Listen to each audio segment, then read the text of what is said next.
Hey Luminary. So I know that you know that astrology is a fantastic tool for self actualization, realization, and just knowing yourself so freaking well that you are confident to shine brightly.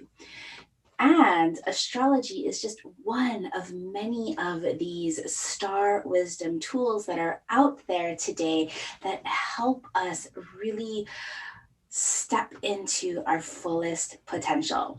In today's episode, we are going to be talking with Aime Miyamoto on all of these different astro star tools in your toolbox that you can use in your business. Welcome to the Savvy Luminary podcast, Astrology for Entrepreneurs. I'm your host, Leslie Tagorda, creator of the Astrobrand Method, business astrologer, brand designer, author, and Aquarius boss woman. I help visionary spiritual entrepreneurs and impact makers like you illuminate and amplify your unique star powers so you can be the luminary you were born to be.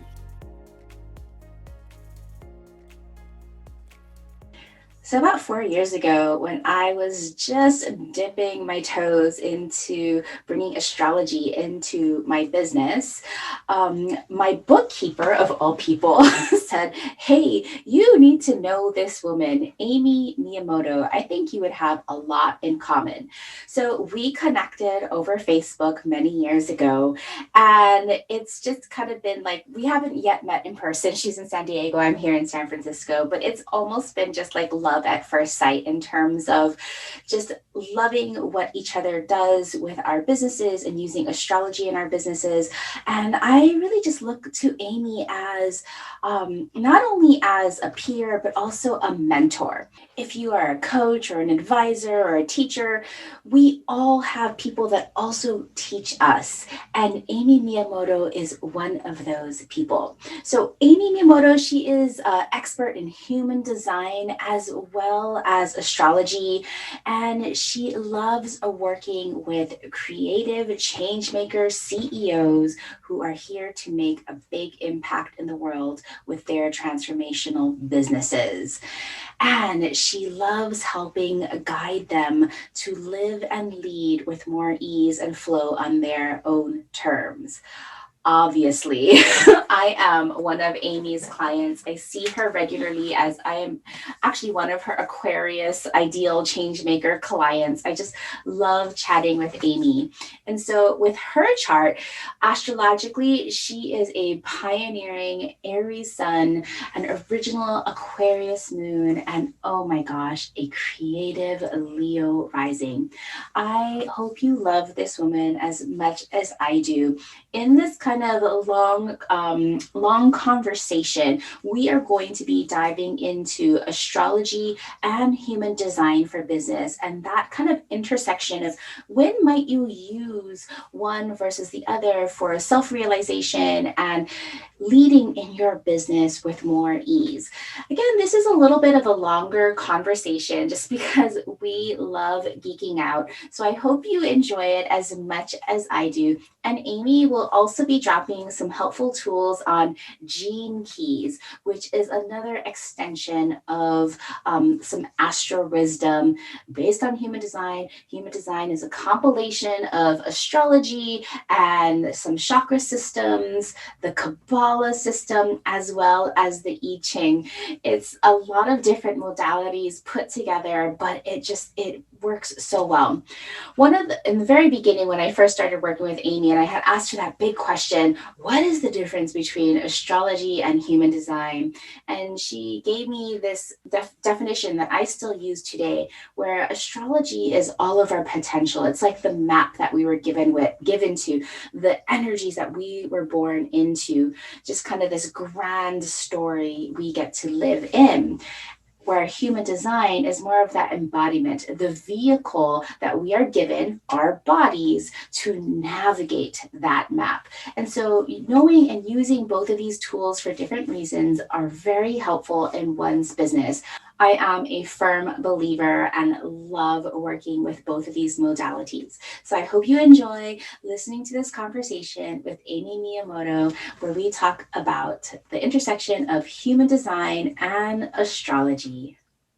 So, hello, luminaries. I am so excited to bring on Aime Miyamoto. She is a friend and a colleague and my consultant for human design. I just love learning from her. She's a human design expert, a business consultant, a business astrologer, and an energetic leadership mentor to creative change makers. Aime, I'm so excited for you to be here. We finally got this on the calendar to talk I all know. things to nerd out here. And so hopefully everybody will hop on our nerd out train as we talk about astrology and human design. I know. I'm super excited to be here. Thank you so much, Leslie. I've been looking forward to it.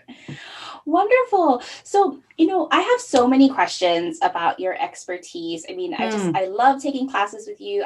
Love learning from you. I love getting my astrology chart and my human design chart read from you because you have such a unique approach and going really, really deep into unlocking one's potential using all of these different modalities in their businesses. Hmm. So, how did you get started in astrology and human design?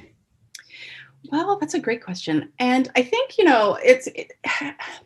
I mean, you could probably relate to this, and I'm sure a lot of your listeners can too. Like my journey has been, I want to say like my unlocking of my own potential journey in a conscious way really started after the birth of my twins, and they're 15. So I've been on a journey for quite a while, and so it really started with, and I would say that it wasn't entirely intentional at first, but starting to tune in more and more to my own intuition and following those little breadcrumbs and leaning into these little things that would like pop up on my path.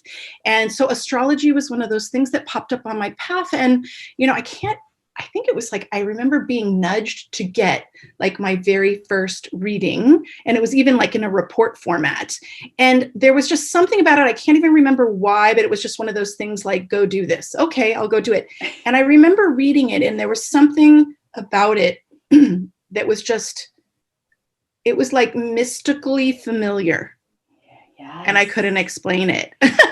And I was like, this is something that I need to learn more about. And so I just followed more breadcrumbs. And so that was really where I started with astrology. And you know, you and I have been on an astrology journey together for a number of years, and so that covered business astrology, karmic astrology, healing astrology, evolutionary astrology, so all the things, right? Mhm. And so that really just sort of gave me the scope of this understanding that there was just so much more for me to understand about myself than I had been able to discover, quote unquote, just on my own. Yeah. And so, yeah, that was the beginning of it. And then I want to say about 4 years ago, someone who was in astrology crossed paths with human design, and it seemed like very mysterious to me. But again, it was like another one of those nudgings of just follow the yellow brick road. Yes. For human design. Yes, for human design. And so there was something about like it almost became like a parallel path, right? Yeah. Like these two different pieces of what really felt like an important puzzle for not only me unlocking my own potential Hmm. to like a next level. Um, they were both kind of calling my name simultaneously, so I continued to work and study in both of them. And as I did so, and again, human design, there's a lot of it that's based in Western astrology, so they have a lovely overlap. But I started to see how they actually interact with and dance together in such a harmonious way. And so it was kind of like a natural thing for me to just start using them together in sort of like a hybrid little formula that I have developed. Your own method, your own Yes, Aries yes, Sun it's method. that's right. My triple Aries. Yes.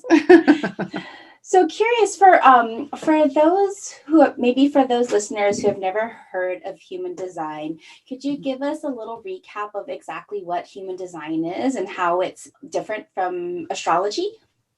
Yeah, it's a system that was developed by Ruhu back in the, I would say, mid 80s. And it's actually a synthesis of a number of ancient observational systems, including Western astrology. And that's why it's such a lovely overlap, because there's a lot of components of human design that are perfectly in alignment with Western astrology. But it also includes the Chinese I Ching, the Tree of Life from the Kabbalah, and also the Hindu chakras, as well as some different aspects of quantum mechanics, Oh, astronomy, genetics, and biochemistry. oh my So, gosh. but I think the big thing to understand is it really is a synthesis of a number of systems that previously existed and was woven together in order to be a practical and functional understanding of our human mechanics and evolving consciousness. Ooh, I had no idea about. I knew that human design used the Kabbalah and the Hindu chakra systems, as well as the I Ching. I love the I Ching. That's like one of my go-to kind of oracles when I have a question that I need to ask. I go to the I Ching more so than the tarot. Mm-hmm. But I had no idea about the biology and the quantum mechanics part of it all. Yeah, it is. I would say that those aspects are like the 3.0, 4.0 layers deep. Okay. Like it's a very deep system. But what I would say is, as we are evolving towards in human design, there is a sort of changing of the energies that is coming in the year 2027. So I feel like that as we continue to move closer and closer to 2027, some of those like deeper aspects of like, the biochemistry and all of these things that aren't necessarily the first things that you learn about human design will Yeah. become, I think, one, more relevant, and two, a little bit more mainstream. But I would say for right now, those are a little bit more of the aspects of it that are lesser known or lesser used in a day-to-day type of way. I know I had asked you a long, long time ago, and this is a definition that I've used with my clients because I'm clearly not a human design expert, but I know enough to be a little bit dangerous in using just getting curious with some of the bigger aspects of human design. But when I talk to my clients about astrology versus human design, I tell them that astrology is kind of the map of the energies that you get to work with and travel with and kind of go through and coordinate and navigate. But then human design is the vehicle that you're given to navigate that map. Is that what you would say, hundred Aime? percent. Yeah. I mean, I really like to look at astrology true also as sort of like the energetic thematic story that we're living out, right? And that human design is a really great complement to show us what the vehicle is that we've chosen to travel through that journey with, and a lot of information about how to operate that vehicle at its like highest capacity so that we can take advantage of everything in our astrological journey that we have chosen. Yes, that we have chose. Our souls chose at Yes, that yes, yes. that moment of time to be Yeah. born,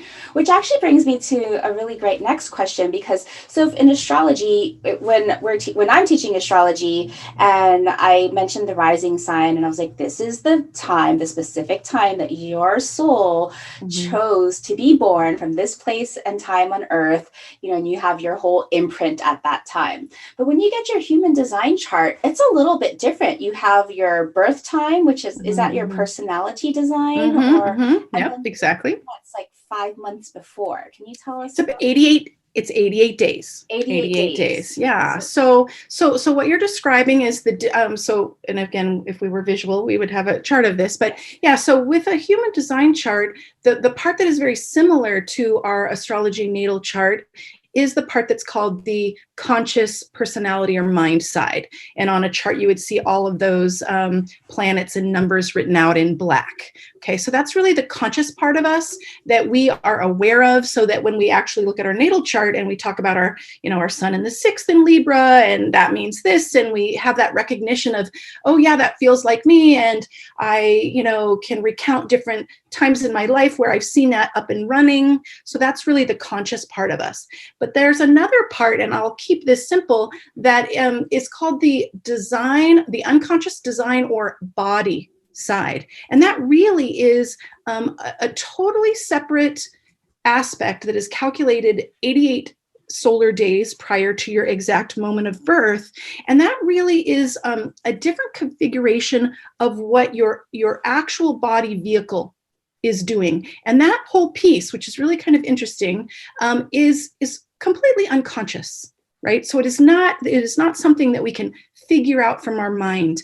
And oftentimes we will, other people can see this unconscious aspect of us up and running in the world much better than we can. And so I know when I first started learning about human design, I was like, I am going to crack that design code. I'm going to figure it out. And it's almost like the more you try and consciously crack the design code with your mind, the harder it gets. So like it slips through your fingers. Yeah, well, and I think the way that I like to describe it to clients is, our body vehicle, it does have its own intelligence, right? So we have our conscious mind, but the body has its own intelligence. And that's what that side of the chart is really helping us to gain an awareness of, but not control over. Does that make sense? And so when we look at a human design chart, that whole, let's just say, imprint of our body intelligence is all calculated and written in red. And so there's a lifelong experiment and dance between this conscious mind side of us, our personality that is really the one who wants to take control and make everything happen, versus the body intelligence, which sometimes has its own agenda. Yes. But we're dancing together with both of those. Does that make sense? Totally. Yeah. So I want to get into so with astrology, right? The listeners of the Savvy Luminary, they're mostly entrepreneurs, or they're looking to build a business, and they're wanting to tap into astrology to unlock their highest potential. And I talk about it from this branding standpoint of how do we stand up? How do we be seen as, how do we show up as an aligned leader? And you have something really similar where you help clients unlock their highest prosperous potential using astrology, human design, and gene keys. Can you tell us a little about that? Yeah. Well, and first of all, I just love, one of the reasons I love you is because we're so aligned. There's so many things in common. And, so a lot of the work that I do is also very much around branding themes. Yeah. And yet I don't do any of the designy kind of things, right? That's when I say, okay, here's sort of the energetics of things, and to make it into the beautiful real form, you would definitely want to call Leslie, right? But so from that just that lens, that archetypal lens of the highest potential leader, right? So I have, the double Aries up in the midheaven, and then I've got the Leo rising. And so that is a theme that I'm really passionate about. And so if I were to just give a real quick snapshot of how I like to use those three systems, and Gene Keys it's sort of a feminine, mystical next layer of human design. And I could say a lot more about that, but we'll keep it simple. So let's just talk about the sun sign. We'll kind of use that as a starting place, because we could, again, spend the whole episode just talking about the power of the sun and how we can utilize that as this guidepost for many things in our business. So from an astrology perspective, when we look at the natal chart, we have zodiac sign energy, which gives us a very colorful flavor of what our highest life force is, right, in this lifetime, which is not just for our life, but it's also the thing that is here to fuel the business, okay? But the thing that I love with astrology, right, is it also tells us the house placement. Okay. Mm-hmm. Now mine just happens to be in the 10th, which is a lot about business, but not everybody's is. And so there's this dance between, okay, where does our sun live? Does it live in the second house of, money and value and Yes. self-worth? Does it live in the house of health and well-being in the sixth? Does it live in the house of partnerships and relationships, right? So that's like a really rich formula. And then also keeping in mind that what is the midheaven doing, right? So Mm-hmm. so just looking at where does the sun live by sign and house. Now, what I like to do then, because I like to go deep, is from a human design perspective. So let's just take our sun sign from our natal chart. If we were to look at our human design chart, it would be assigned what's called a specific gate theme. So for every sign in the zodiac, there are almost, and we'll get into degrees, but just about 6 different themes. So let's just take Aries, right? We're in Aries season. And so there are a whole variety of keywords that we could describe, right? Like passionate, leadership, CEO, pioneering. These are all Aries themes. But when we start to look under the umbrella of human design, Aries actually then gets sliced into 6 separate little sections. And so each of those sections has its own energetic theme. So for example, my sun is in Aries, but it is in the human design theme of innovation. Mm. Okay. So I explain that to show that we can then take the broader picture of where our sun is and the theme of Aries. And now we have an even more specific and clear kind of bullseye of what the flavor of my Aries most looks and feels like, which is all things innovation and Are innovation in business. in the 10th house. Are Right. this are the 6 different themes for each of those gate themes? Are they based on the degree, like the decans? Like maybe are they They're not. semi-decans? So that's a really good question. They are not based on the decans. So the decanates are every 10 degrees, right? Mm-hmm. But so the human design works a little bit differently. And so there's 64 gates that have to fit into that 360 degrees. Mm. And so it's actually every 5 degrees, 37 minutes and 30 seconds. The I Ching gates change. So that's Okay. just a really simple, I'm trying to answer it very simply, is so these themes change based on those measurements of 5 degrees and 37 minutes versus what we're used to in astrology, where there's these sort of thematic changes with each of the 10 degrees. So it wouldn't be like the 6 same themes per each of the signs. No. So it's 64 gates in I Ching. Got it. Right. So it's the I Ching that is sitting on top of the 12 zodiac houses. Oh my gosh. I mean, this just blows my mind. Yeah, I know. I'm like, okay. So we're keeping it simple. Thank you for buckling up with us, everybody, and listening in, because this is trying to go a little bit simple, yet we can't help but go deep. All right. So with your human design, you have a gate theme. There's 6 different themes per astrology. And is there anything that's similar to like a house placement with human design? I wouldn't say exactly, right? Like you can always look up, right, from the human design perspective. You can look up on different chart configurations where those live, but that's kind of why I like to play with the two. So there isn't something that correlates exactly like the house placement. The one little tidbit that I wanted to add around how the gene keys add like a third layer of specificity is in the gene keys. Our sun placement is also known as the brand placement. It's known as the theme of our life's work, but also from a business and prosperity perspective, it's known as our brand theme, right? So we could also then say that, my Aries sun in the 10th house with the human design theme of innovation is also this life's work theme that also is needing to be built into my brand. Does that make sense? Yeah, beautiful. Yeah. I love thinking about the sun sign. Like everybody talks about it a little bit different, but like ultimately when you get deeper and deeper and deeper, it comes to the same source, the soul's source.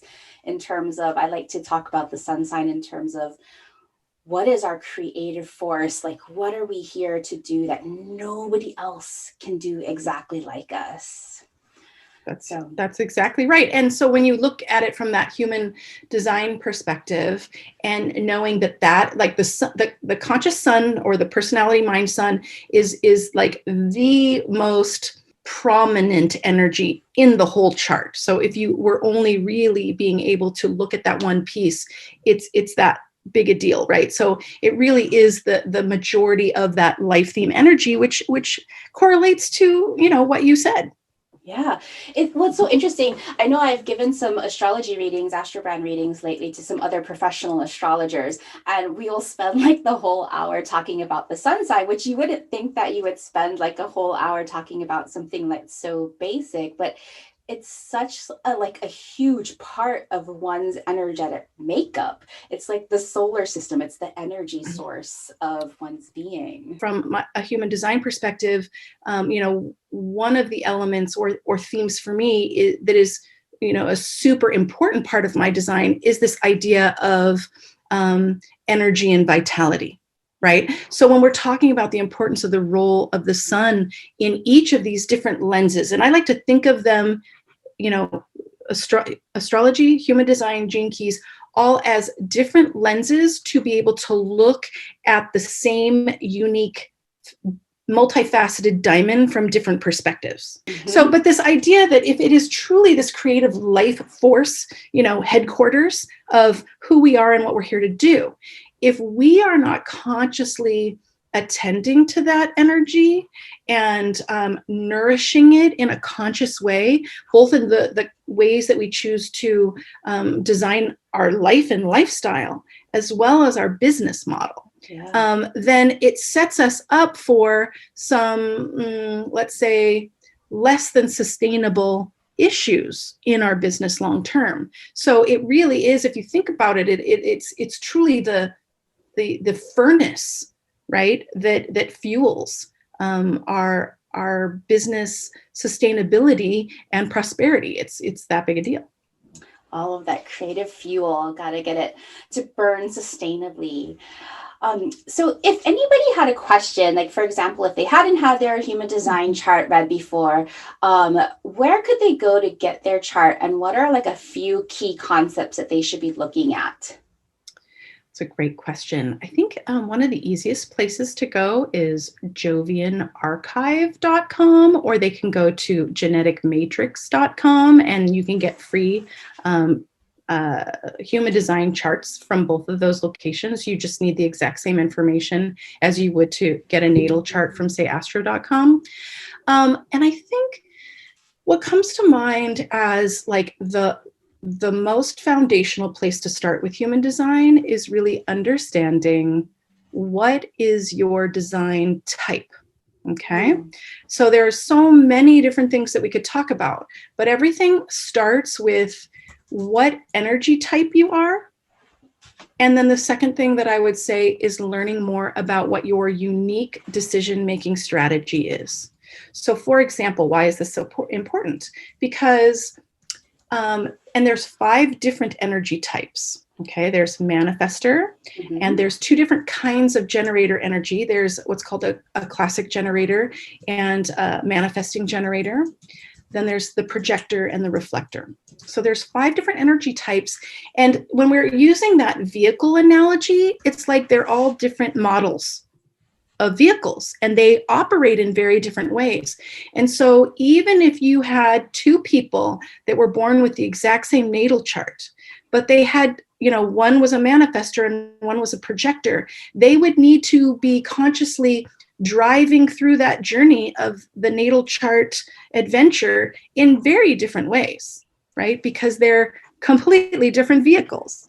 So, okay, would you, I catch myself, again, with only knowing human design at a very dangerous level, not clear, not in-depth level. But when I tell people about like their car types, I always like mention, because I'm a projector, I tell people like I'm the hybrid that like I need like half gas and half like getting my battery charged up, that every time I step on the gas that I want it to go, but it doesn't get going. And like I'll step on the gas and the car will go, oh, you want to go now? Oh, okay, let's think about that. Oh, yeah, let's go. So kind of like that hybrid mentality. And then I say like the manifestors are like Porsches, where like they just have like these engines that just go boom. They just tell it where it wants to go, and the engine will just go. And then with generators, I'm like, they're a good old American, like a Ford car. You step on the gas and it just goes.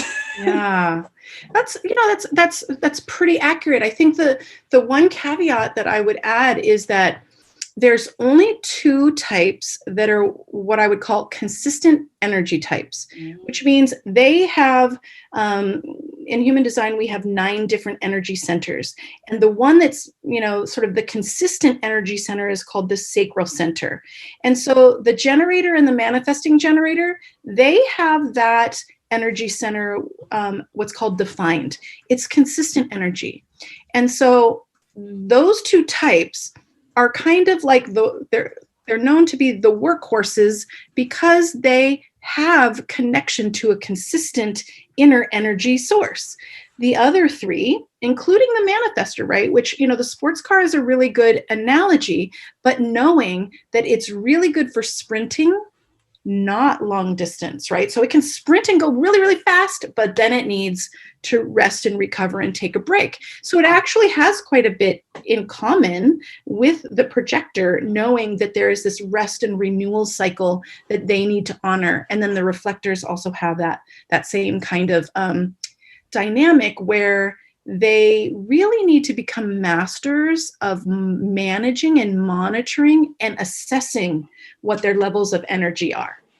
So that totally works, because if you think of like the high performance sports car, right? Like those cars need a lot of work. They're in the shop just as much time as they're out and about driving, right? So thinking of that kind of the resting, and then the reflectors, maybe those are like the pure electric cars that you have to really manage the time. Like, hey, are you going to get the car to the charging station in time?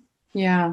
Now, the caveat that I would say too about the other 2 that are known as consistent energy types is that they can really go and go as long as they're doing things they love. If they're doing work they do not love, then it actually has an opposite effect, and they also then can end up almost like, what's it called, burning the gears, right? Yeah, and the clutch. and ending up in burnout, right? So even though it would seem like that isn't that likely because they're consistent energy types, one of the keys is that they really need to be mindful of the things that they commit to make sure there are things that energetically light them up versus drain them, because they can also burn out if they're doing stuff they don't enjoy. So that goes back to understanding your soul power, your superpowers, in order to be sustainable and doing the things that light you up. Oh my gosh. That really brings to fore.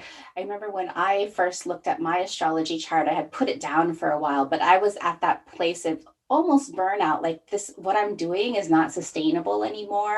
And that kind of discovery. And so when we're looking at unlocking our highest prosperous potential, it's really about knowing ourselves so well, so deeply, mind, body, and soul, about what we're just supposed to do here, that not necessarily effortless, but just completely, for lack of a better word, aligned.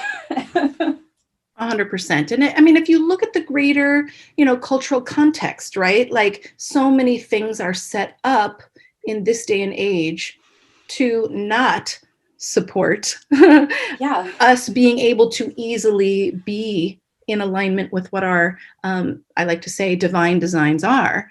And I think that's what you and I have so much in common is, and we could talk about why that is and where in our designs we have overlaps, because we actually have quite a few overlaps in our designs. But why we both are on this path of really wanting to support our own selves in the way that we're growing our own businesses in a way that feels aligned And how do we know that's aligned? It's like at the end of the day, we are feeling more satisfied than frustrated. We're feeling more successful than, bitter. We're feeling more peaceful than angry. Do you see what I'm saying? And so Yes. it is through this kind of unlearning container. I think that's kind of what I liken when we start to learn astrology, we start to learn human design. I think most of my clients, and I'd be interested to hear if it's true with you, they report that a lot of it is unlearning things, Oh, right? yeah. It's unlearning and unraveling all of the things that they thought they should be doing or that other people said was Should. the right way, right? And then we learn that there is no one right way. There is just our most uniquely aligned way. Yeah, I mean, if you think about, if we want to like dig all the way back, like the patriarchy and like the colonial system doesn't support and doesn't educate people in order to live in sustainable ways, because that wouldn't support the person at the very top who's feeding off of everybody, Right. just like as we don't have to go there, but you know what I mean. And so working with clients to validate their true desires, to unravel all of those shoulds and get to the what do you really want to do? What Yeah. are you meant to do that's really completely aligned? So earlier we were talking about your chart and like looking at the kind of like two key things to take a look at. So one was about the design type. So understanding your energy, whether or not you're a manifester, generator, manifesting generator, projector, or reflector. But then Mm-hmm. you also mentioned the decision making strategy. Yeah. Could you tell us more Yeah. about that? Yeah, that is so important. So let's just like give it some context. So Yes. as business leaders, how many decisions is a business leader, required to make in a day? I'm already In, exhausted thinking right, about it. right. In a day, in a week, in a month, in a year, right? So it's so many, right? Probably thousands of decisions in a year. So many. So if we're just looking at that reality, and then we take the question of what if there was a uniquely designed to you strategy for how to make your most aligned decisions, right? Would we want to start making our decisions from that strategy? It would make a lot of leveraged sense simply from a sustainability, efficacy, and efficiency standpoint, right? Even down to like profitability, right? So the idea of a decision-making strategy for every human design type. So you're a projector, right? And Yep. I'm a generator. So there are a total of 9 different decision-making strategies. And so depending on what type you are, so for projector, there are a couple of different decision-making strategies, and it depends on which of the centers in your human design chart are defined. Okay, so I'll just give you the example of mine. As a generator, there are 2 possible decision-making strategies for the generator or manifesting generator types. There's what's known as the sacral gut response, and it's like literally feeling a bodily gut response in that sort of lower abdomen area. When something it comes into your field for you to respond to, your body will literally like move towards it, and you'll have sort of this that's for me, or that is not for me type of sensation. So that's called a sacral gut response. The other one for generators is known as waiting for emotional clarity. So for people that have their emotional solar plexus defined, which is one of the centers that's all about emotional intelligence, that type of person, they can have a gut response, but they really need to take their time to wait out any kind of emotionality, what's called an emotional wave, that they may experience in order to really get to that sort of neutral true yes or no.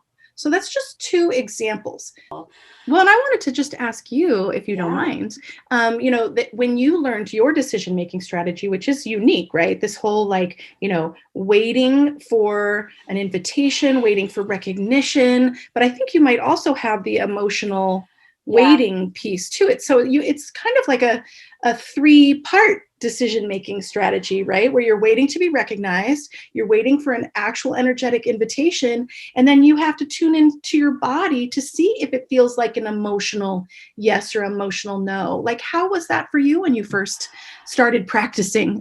Oh my gosh, Amy, I'm still practicing that. Like, it is not easy.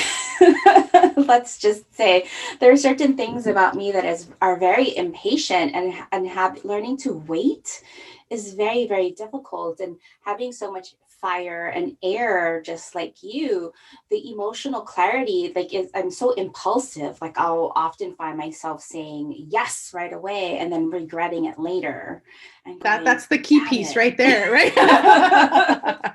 Yeah. Right. Yes. Looking at our regret log of when we aren't listening to it can also help.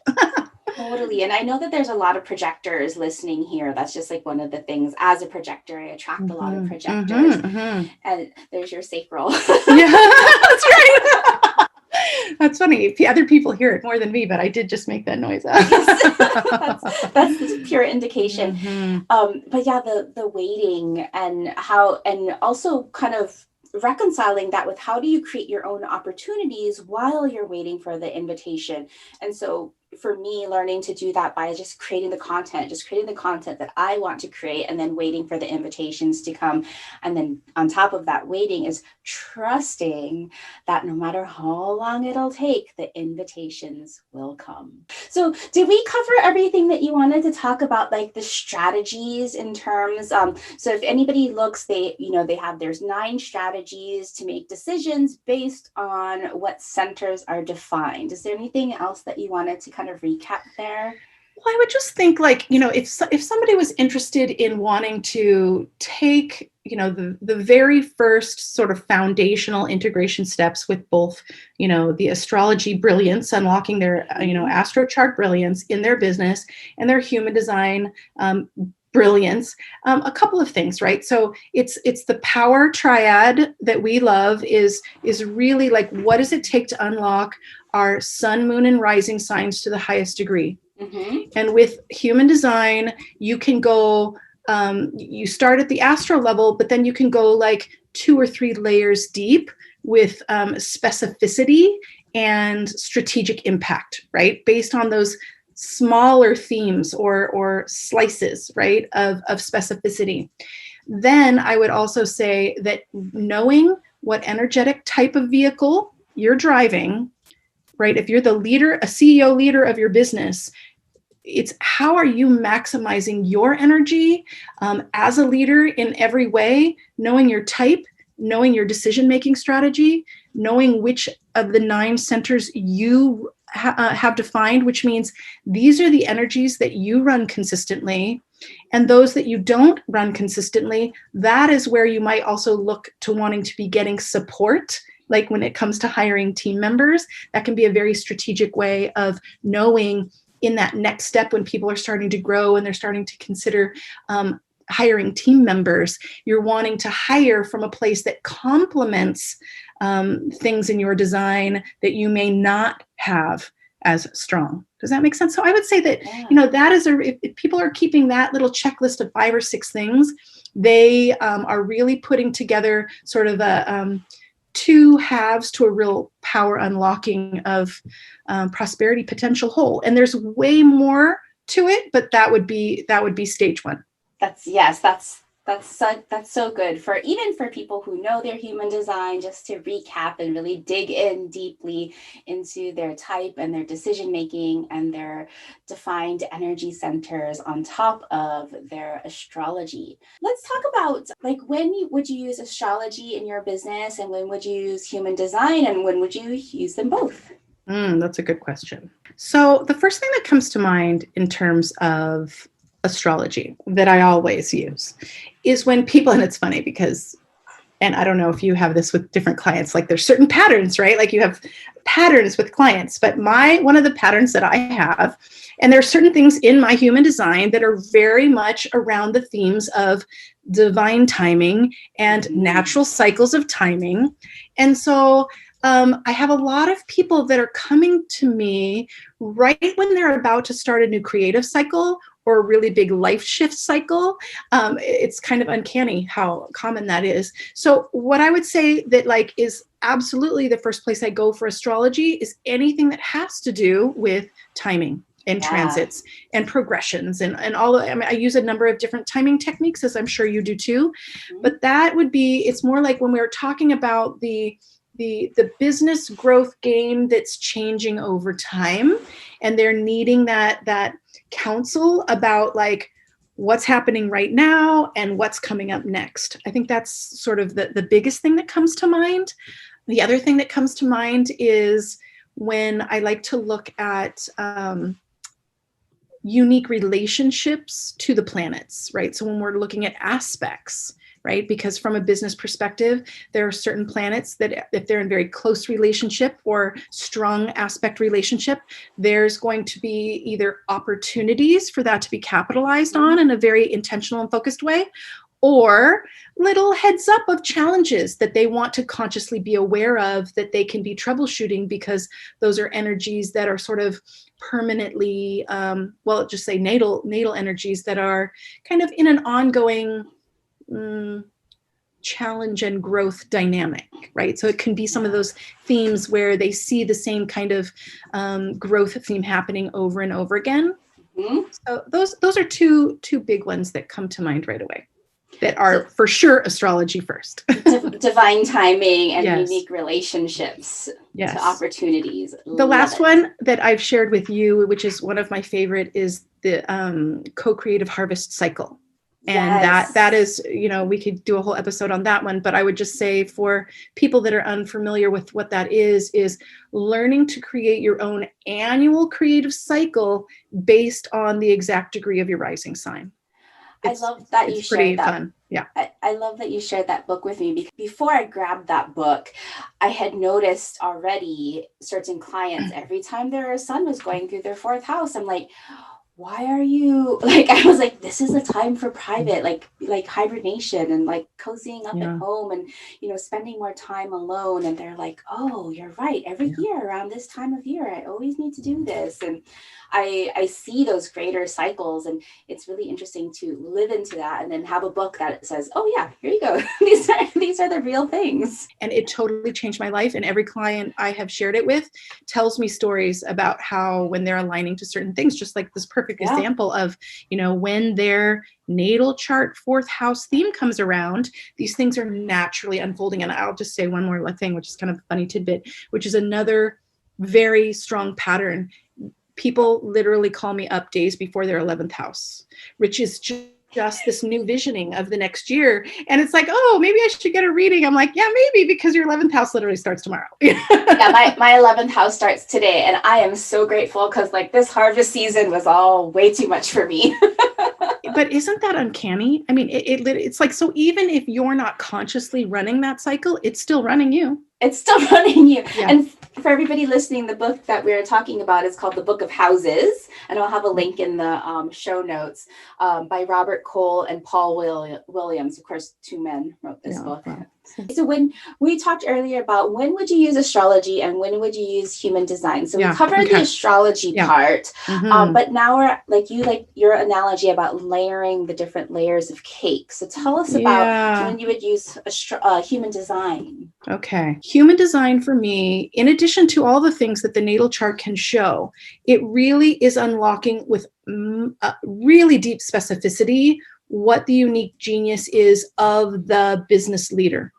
Okay. So not only their unique gifts in terms of how that might inform the offerings that they create and the messaging that they would refine, which we can also see, you and I work with the second and third house from that perspective with the astrology chart. Mm-hmm. But there are certain things in the human design that go, again, 2-3 layer cake, layers deeper of the layer cake, that really help to show that business CEO all of their unique genius. Okay. And a couple of things that come to mind. So for example, knowing what their design strengths are. And from a human design perspective, that means that when you have two gates that come together to create a complete channel between two energy centers. So for me, one of the strengths that I have, which are kind of what I would call a high value superpower. So if we're talking profit potential, like these are your high value superpowers. So I have a channel or a strength between my energy center and what's called my identity and direction center. So I have this ability to really help people innovate their new identity, their next level CEO identity and direction of their business. So that's just like one example of the things that we can look at for really unlocking the genius and leadership elements of the CEO of the business. There's also some other elements, there's many things, but two more real quick. There's an aspect of the human design chart that I love to couple with the archetype of the seventh house cusp, right? So when we're looking at ideal clients, we look at the seventh house from an astrology perspective. But from the human design perspective, we look at what the line numbers are of their north and south nodes. So if we were looking at a human design chart, you would go to the north and south nodes, and they would say like a particular gate line. So for example, mine is 49.3. So the thing that's most important is the 0.3. Okay. So the 0.1, 0.2, all the way up to 0.6. These represent an energetic archetype. Okay, so the line 3 is the energetic archetype of the pioneer or change maker. So in addition to Aquarius, right, which is on my seventh house, which is very much change makers, I literally have that double confirmed by that 0.3 of my north node that says, I am here to definitely work with people that are here to change up the system in a big way, right? Whereas someone else who might have Aquarius on the almost the exact same chart, if they had a 0.1 at the end of their human design chart in their north node, they would be here to work with high-level authorities. So people that are very, very proficient in their field of expertise. Okay. People that have a 0.4, those people are designed to work with influencers, right? People that have very significant, well-connected networks. Okay. There's other things, but, and then a line 5 is they're here to work with the bigger messengers. Line 6s are here to work with leaders. So you get like an archetypal flavor, right? Of not just the zodiac sign from the natal chart, but another archetypal sign of this whole energy of the kinds of people that you're here to. I want to say it's your most ideal type of client. What is line 2? Yeah. So line 2 are those are the very unique ones. Those are called the naturals. Now the naturals are the folks that have these gifts that everyone else can see but them. Oh. So they're the ones that really are needing their unique genius and gifts to be called out of them in a more conscious way. So they're highly gifted in many things, genius level sometimes, but they actually think that these gifts are things that everyone can do. And that's not true. So when we know that, like that would be just I love this example, right? So if you had that archetype, you would know that there's a certain aspect of your message in working with naturals that is needing to consciously be calling them out of what their genius is and reminding them that everybody has unique genius and the world is waiting for it, that kind of thing. Does that make sense? Yeah. Oh, this is gold, Amy. Thank you for sharing that. So it's the point after your north node, looking at 1 through 6. And yes. Oh my gosh. When I learned that, I was like, holy cow, this is so powerful. Yes. And so simple. So simple. Yes. So simple. All right. Well, is there anything else that you really wish that people knew about unlocking their prosperous profitability with astrology and human design? Yeah, well, I think maybe this could even be a seed for a future episode if you ever have the need. But I think the one thing that comes to mind, and this has to do with like why I just can't work with two set systems. I have to work with the third, right? So it's the gene keys, and when we look at the gene keys, it has a sequence which is called the prosperity sequence. And like, who doesn't want to Yeah. maximize the prosperity sequence, right? So the prosperity sequence includes our conscious sun, which we've talked about in depth, and it's super, super important. And it's the core of everything that's really out in the world and on the surface that people are experiencing, right?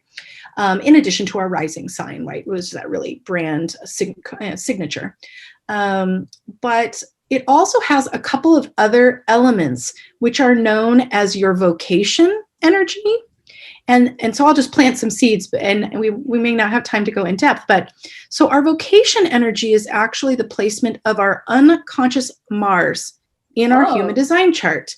And so again, it's something that's held at the body side that we're often not conscious of, but it can be known as what is our core wound, that when we are consciously aware of it and taking action to be really dancing with that theme that's in that placement in a healthy way, it truly like is going to bring you and your mission in the world to the next aligned level. So one of the things that I'm so passionate about helping unlock for others is the thing that I've been on the journey to unlock for myself, right? Which is my highest competence and highest prosperous potential without compromise. Because the shadow of that energy is compromise, which can look like self-compromise. So when we mm, look at my origin story, right, before I even began this journey, and I really look back at that point when I was sitting in the hospital with these mystery symptoms, but ultimately, learned that it was extreme adrenal burnout. If I were to really look at my design chart, there'd be a big arrow pointing to that vocational position, saying that I had been living my life making a lot of internal compromises that led me to that place where I was not doing the things that were lighting me up. And I was over giving to this point where I like literally couldn't, and I'm a generator, right? So that sacral energy, like the fire was like, so the pilot was like, so low. But I yeah. come back to that theme and I'm like, wow. So this whole journey of the last, I want to say 12, 15 years has been a journey to really honoring that the highest, most healthy expression of what it looks like to live in my highest competence from a place of joyful service in a really healthy way. And as I'm doing that, right, I'm unlocking the next level of my own potential Yeah. by talking to you and working with you, Yeah. right? Yes. And it is truly the core of what fuels me in my big, let's say, big why, my big why of why I do this work, right? Because I want these leaders who are here to make big changes with their business and their community and the way that they're doing life to be able to do it in a way where they are giving and serving in a joyous way from the overflow and never go to that experience of burnout. Yes, I love that the overflow. That's a whole nother topic that is spoken to me Yeah, so yeah, deeply. Not just the yeah, overflow of energy, the overflow of money, and giving from this overflow that, like oftentimes we are giving from this place where we haven't yet fed ourselves, and then yeah. we can't create that overflow. So the other one is called your unconscious or design Jupiter, and that's known as the culture placement. Okay. And the real quick snapshot of what that really helps to represent is it gives you the theme and line number of what your aligned business model dynamic is really here to have. And so that would be a longer conversation for me to go Mm-hmm. through each of those different things. But so for me, mine is called, it's 34.6. And so 34 is the energy theme of power and Mm. strength. Okay. So this idea of me being, and I have line two, excuse me, it's line two. Um, I have the other one in the Pearl, which I'll talk about next, and it's the same gate 34. So it's in line two, and line two in that placement represents partnerships. So it's something that when I'm consciously aware that my most aligned business model dynamic needs to be very conscious in the level of energetic match and integrity of the partnerships that I enter into. And that can also mean just even the clients that I work with. There, because it's a model that is inviting, whether it's from a team perspective, right, partnering with different team members, or literal business partners, or even ideal clients where there is an integrity and intimacy connection that needs to be honored. So if we have 6 of those different positions, that would tell you there's 6 different possible themes that someone would need to want to be consciously weaving into the decisions they're making about their business model. And Yes. then the last one is what's called the pearl. And just like an oyster, right, that has that pearl hiding inside, that is really the theme inside that is kind of like that energetic power spot, that when we are holding and cultivating the highest expression of that energetic theme, it really is acting, as I like to use the metaphor of the tuning fork, right, of this highest coherent resonant frequency for inviting the universe to bring more prosperity to you. Awesome. Oh my gosh, Amy, this is so awesome. All right, my dear. Well, this has been Thank a you. delight. We'll be in Yes. touch. You are a gem, and you have a great evening. All right, you too. Bye. Okay, bye.